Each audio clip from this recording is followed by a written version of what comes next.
देखिए, ये 6 इंसान बर्फ के तूफान में चले जा रहे हैं, एक एक करके गिर रहे हैं और कोई पीछे मुड़कर नहीं देख रहा। ये कौन है? ये वही हैं जिन्होंने महाभारत का युद्ध जीता था।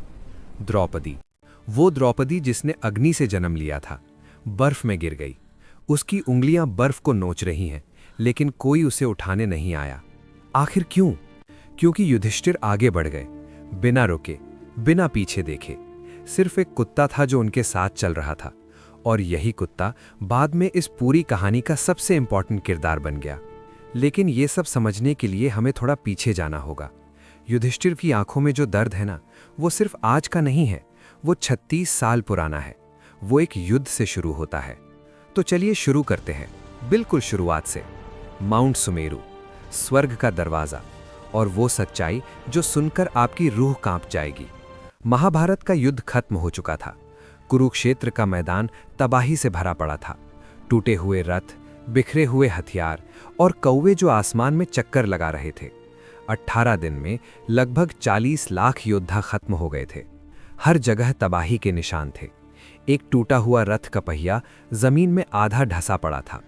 कौरवों का झंडा उस पे लटका हुआ था, और हवा में एक ऐसी खामोशी थी जो चीखों से भी ज्यादा डरावनी थी। और इस सब के बीच खड़े थे युधिष्ठिर, अकेले, रंग बदली हुई धूप में।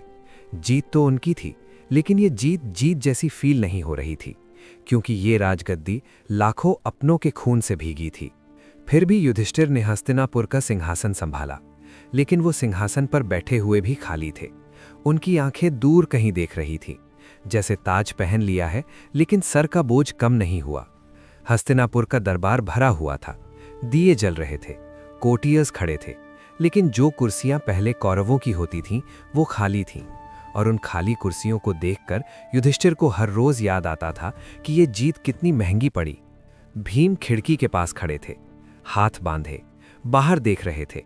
वो एक ऐसा योद्धा था जिसके लिए लड़ना जिंदगी थी, लेकिन अब कोई लड़ाई नहीं बची थी, और बिना लड़ाई के भीम अधूरा था। और अर्जुन का मशहूर धनुष गांडीव एक शेल्फ पे पड़ा हुआ था। धूल जमी हुई थी उस पे, मकड़ी के जाले लग चुके थे। जिस हथियार ने दुनिया हिला दी थी, वो अब सिर्फ एक यादगार बन चुका था। नकुल और सहदेव पैलेस की बालकनी पे खड़े थे। शाम ढलने लगी थी। दोनों भाई थके हुए थे, बूढ़े हो रहे थे, और उन्हें पता था कि ये सब कुछ हमेशा नहीं रहेगा। रात को द्रौपदी अकेली पैलेस के बाग में चलती थी, चांदनी की रोशनी में। उसका चेहरा शांत था, लेकिन उसकी आंखें बहुत कुछ कह रही थीं। वो याद कर रही थीं सब कुछ। और बहुत दूर समुद्र के किनारे द्वारका शहर अपनी पूरी शान के साथ खड़ा था, सोने जैसा चमकता हुआ। कृष्ण का शहर। लेकिन इस खूबसूरती की उम्र अब बहुत कम बची थी, क्योंकि एक दिन द्वारका डूबने लगा। समुद्र ने शहर को निगल लिया। मंदिर गिरे, महल टूटे, पानी ने सब कुछ अपने अंदर समेट लिया, और इस शहर के साथ एक युग भी डूब गया। जब ये खबर युधिष्ठिर तक पहुंची, उनका चेहरा बदल गया, आंखें फैल गईं, होंठ कुछ कहने के लिए खुले लेकिन आवाज नहीं निकली, क्योंकि द्वारका का डूबना मतलब था कृष्ण अब नहीं रहे। पांचों पांडव और द्रौपदी एक साथ खड़े थे, सबकी नजरें जमीन पर। कोई कुछ नहीं बोल रहा था, क्योंकि बोलने को बचा ही क्या था। कृष्ण थे तो सब कुछ था, अब उनके बिना सब खाली था। और फिर युधिष्ठिर ने अपना ताज उतार दिया, धीरे धीरे, दोनों हाथों से, आंखें बंद, जैसे एक बहुत भारी बोझ उतर रहा हो। इस एक मोमेंट में उन्होंने सब कुछ त्याग दिया। एक एक करके सब कुछ रख दिया गया। सोने के कंगन, हीरों के हार, रेशमी कपड़े, अर्जुन का कवच, सब कुछ एक पत्थर की मेज पर, शांति से और हमेशा के लिए। नौजवान परीक्षित, अभिमन्यु का बेटा, अर्जुन का पोता, वो घुटनों पर बैठा था युधिष्ठिर के सामने, और युधिष्ठिर ने अपना हाथ उसके सर पर रखा। राज्य अब इसका था, लेकिन पांडवों की यात्रा कहीं और जानी थी। और फिर वो निकल पड़े, हस्तिनापुर के विशाल दरवाजों से बाहर, साधारण वस्त्र में, नंगे पैर। लोग दोनों तरफ देख रहे थे खामोशी से। और तब कहीं से कुत्ता आ गया, सीधा युधिष्ठिर के पास, और उनके साथ चलने लगा। घने जंगलों से गुजरते हुए 6 इंसान और एक कुत्ता चल रहे थे। ऊपर से धूप की किरणें आ रही थीं, चिड़िया उड़ रही थीं। लेकिन ये कोई साधारण यात्रा नहीं थी, ये थी महाप्रस्थान यात्रा, जिससे लौटकर कोई नहीं आता।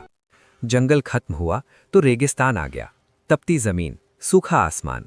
भीम पसीना पोंछ रहा था, द्रौपदी हाथ से धूप रोक रही थीं, लेकिन युधिष्ठिर आगे चलते रहे, बिना रुके, बिना थके। फिर एक नदी आई, तेजी से बहता हुआ पानी। पत्थर पर पैर रखते हुए सब पार कर रहे थे। भीम ने द्रौपदी का हाथ थामा, युधिष्ठिर दूसरी तरफ से देख रहे थे। ये रिश्ता इस यात्रा में और गहरी हो रही थी। और फिर जब जंगल और रेगिस्तान पीछे छूट गए, सामने थे हिमालय, इतने बड़े कि गर्दन ऊपर करके देखने पर भी चोटी नहीं दिखी। बर्फ से ढके हुए पहाड़, और उनके पीछे था स्वर्ग का रास्ता। चढ़ाई शुरू हुई। रास्ता पतला था, बर्फ गिरने लगी, सांसों से भाप निकलती थी। और वो कुत्ता अभी भी युधिष्ठिर के साथ था, सबसे आगे, जैसे रास्ता वो दिखा रहा हो। इस कुत्ते की आंखें देखिए, कितनी वफादार हैं, हर कदम युधिष्ठिर के साथ, बर्फ में अपने पंजे का निशान छोड़ता हुआ। उस वक्त किसी को नहीं पता था कि ये असल में कौन है, लेकिन जल्द पता चलने वाला था। अब रास्ता और खतरनाक हो गया। एक पतली सी रिज थी, दोनों तरफ खाई, हवा चीख रही थी। युधिष्ठिर आगे, फिर भीम, अर्जुन, नकुल, सहदेव, और सबसे पीछे थी द्रौपदी। द्रौपदी डगमगा रही थी, उसका हाथ सहारा ढूंढ रहा था, लेकिन कुछ नहीं मिला। उसकी आंखें थकी हुई थीं, लेकिन वो फिर भी चल रही थीं, क्योंकि द्रौपदी कभी हार नहीं मानती थी। लेकिन आज द्रौपदी गिर गई, धीरे धीरे, पहले घुटने, फिर हाथ, फिर पूरा जिस्म बर्फ में आ गया। उसके बाल बर्फ पर फैल गए जैसे काली नदियां, और बर्फ के उस सफेद कैनवस पर वो हमेशा के लिए रुक गईं। भीम ने पीछे मुड़कर देखा, उसकी मुट्ठियां कस गईं, उसका दिल चीख रहा था। लेकिन फिर उसने युधिष्ठिर को देखा, जो बिना रुके आगे जा रहे थे, और भीम को समझ आया, ये रास्ता दर्द का है, और इस रास्ते पर पीछे मुड़ना अलाउड नहीं है। युधिष्ठिर का चेहरा पत्थर जैसा था, लेकिन उनके गाल पर एक आंसू जमा हुआ था, बर्फ की तरह। वो जानते थे द्रौपदी क्यों गिरी, क्योंकि उसके मन में 5 पतियों में से एक के लिए ज्यादा लगाव था। ये उनका पक्षपात था, और यही उन्हें रोक गया। अब 5 थे, सिर्फ 5, और वो कुत्ता। द्रौपदी की सांसें दूर पीछे छूट गई थीं। बर्फ उन्हें और उसके बीच एक सफेद दीवार की तरह खड़ी थी। आगे जाना था, बस आगे। फिर सहदेव गिरे, चुपचाप, बिना किसी आवाज के, जैसे कोई किताब बंद हो गई हो। कारण उन्हें अपनी बुद्धि पर गर्व था। वो मानते थे कि वो सबसे ज्यादा ज्ञानी हैं, और ये अहंकार उन्हें ले डूबा। उसके बाद नकुल, सबसे सुंदर। उनका चेहरा जब बर्फ में गिरा तो लगभग बर्फ में घुल गया। इतना गोरा, इतना सुंदर, लेकिन वो सुंदरता ही उनकी कमजोरी थी। उन्हें अपने रूप पर नाज था, और वो नाज उनकी आखिरी सांस बन गया। अब सिर्फ 3 बचे थे, युधिष्ठिर, भीम, अर्जुन, और वो कुत्ता। पीछे 4 साथी छूट चुके थे, बर्फ में, हमेशा के लिए। पहाड़ बहुत बड़ा था, और वो बहुत छोटे हो गए थे। फिर अर्जुन रुके, उनके हाथ कांप रहे थे। वही हाथ जिन्होंने गांडीवा उठाया था, वही हाथ जिन्होंने महाभारत जीता थी। लेकिन अब वो हाथ कुछ नहीं कर सकते थे। अर्जुन घुटनों पर आए और फिर जमीन पर आ गए। सबसे महान धनुर्धर बिना तीर के हार गया। भीम ने अर्जुन को गिरते देखा, और पहली बार भीम की आंखें भर आईं। इस देवता जैसी ताकत वाले इंसान के होंठ कांप रहे थे, क्योंकि भाई को गिरते देखना किसी भी लड़ाई से ज्यादा दर्दनाक था। अब सिर्फ 2 थे, युधिष्ठिर और भीम, और वो कुत्ता। पूरा पहाड़ खाली था, पीछे सिर्फ बर्फ थी और गिरे हुए अपने। आगे सिर्फ धुंध थी और अनजान रास्ता। 2 भाई, एक कुत्ता, और मौत का इंतजार। और फिर भीम भी गिरे, सबसे ताकतवर पांडव, जिसने दुर्योधन की जांघ तोड़ी थी। वो भीम जब गिरा तो लगा जैसे पहाड़ हिल गया। उसकी मुट्ठियां बर्फ में घुस गईं, लेकिन अब ताकत किसी काम की नहीं थी। उन्हें अपनी ताकत पर गर्व था, और जरूरत से ज्यादा खाया था, बिना औरों की चिंता किए। यही उनका अंत था। युधिष्ठिर अब बिल्कुल अकेले थे, पूरी दुनिया में सिर्फ वो और एक कुत्ता। उन्होंने एक बार पीछे देखा, भीम का विशाल शरीर बर्फ में पड़ा था। फिर उन्होंने आगे देखा और चलना जारी रखा, क्योंकि धर्मराज कभी नहीं रुकते। उस खामोशी में युधिष्ठिर ने नीचे देखा। वो कुत्ता अभी भी था, उसकी वफादार आंखें ऊपर देख रही थीं। जब सब गिर गए, ये नहीं गिरा। जब सब छूट गए, ये नहीं छूटा। युधिष्ठिर के चेहरे पर एक हल्की सी मुस्कान आई, टूटी हुई लेकिन सच्ची। और फिर वो पहुंचे चोटी पर, माउंट सुमेरु की सबसे ऊंची जगह। नीचे अंधेरे बादल थे, और ऊपर से एक ऐसी रोशनी आ रही थी जो इस दुनिया की नहीं थी। सोने जैसी, भगवान जैसी, और उस रोशनी में कुछ उतर रहा था। देवराज इंद्र का विमान, सोने का रथ, चमकती हुई दिव्य घोड़े, आसमान से नीचे आता हुआ। बादल दोनों तरफ हट रहे थे और युधिष्ठिर अपने कुत्ते के साथ खड़े देख रहे थे। एक इंसान और भगवान का रथ। इंद्र उतरे रथ से, उनके पैर जहां पड़े वहां बर्फ पिघल गई। उनके शरीर से सोने की रोशनी निकल रही थी और सामने खड़े थे युधिष्ठिर, फटे हुए कपड़ों में, थके हुए, कमजोर, लेकिन उनकी आंखों में अभी भी एक रोशनी थी जो इंद्र की रोशनी से कम नहीं थी।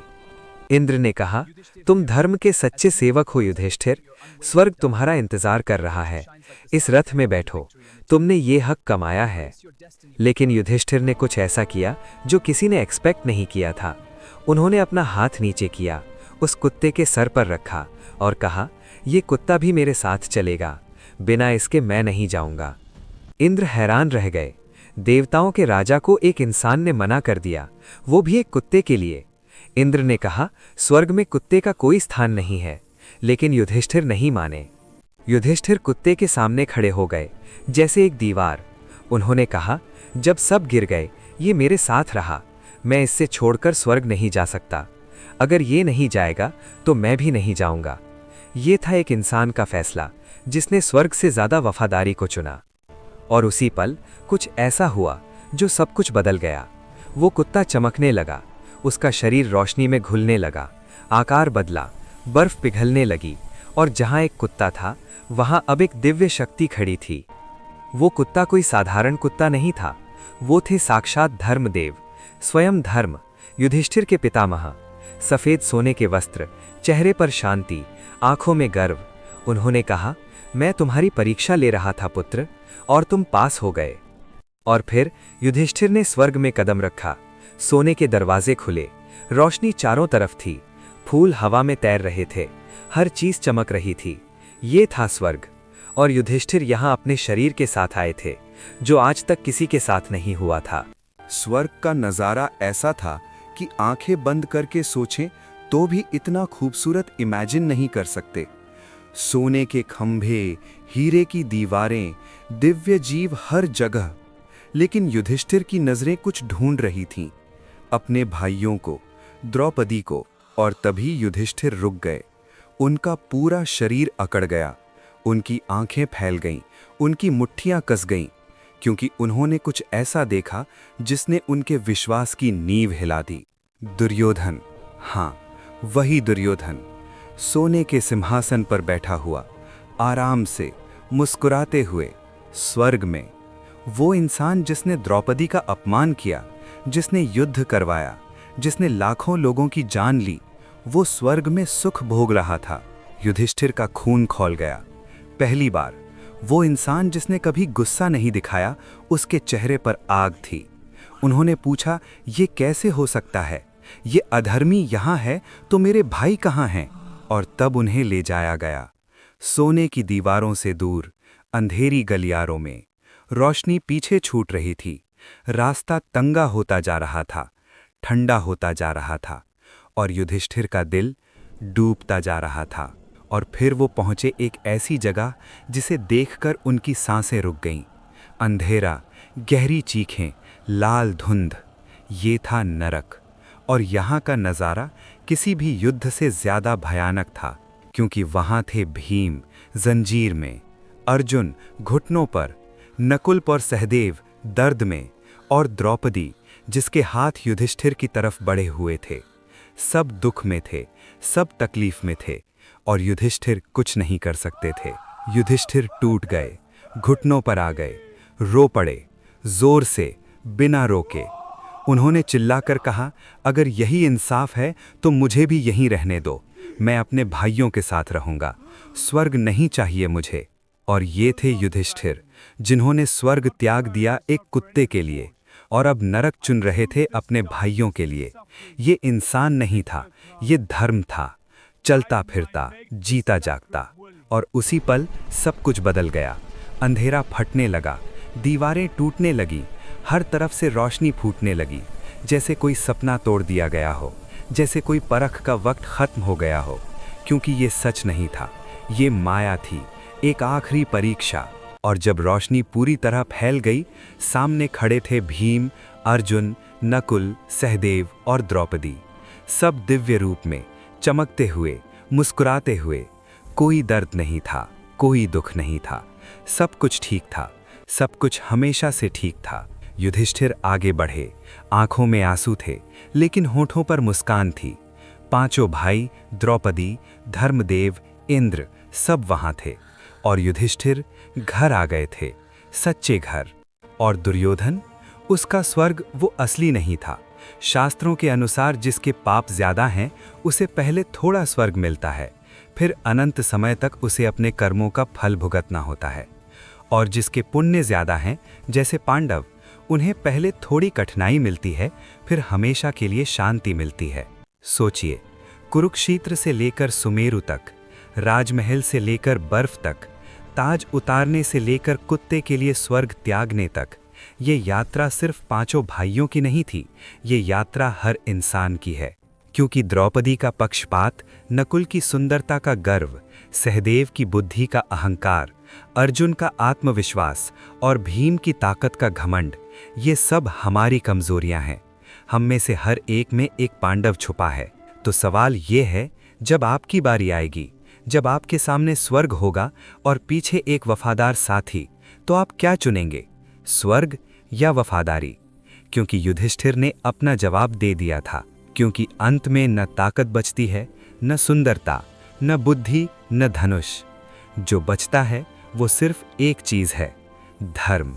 और धर्म कभी अकेला नहीं छोड़ता। अगर ये कहानी आपके दिल को छू गई तो लाइक जरूर करें, शेयर करें, सब्सक्राइब करें, क्योंकि ऐसे और गहरे रहस्य बहुत जल्द आने वाले हैं। तब तक धर्म के रास्ते पर चलते रहिए।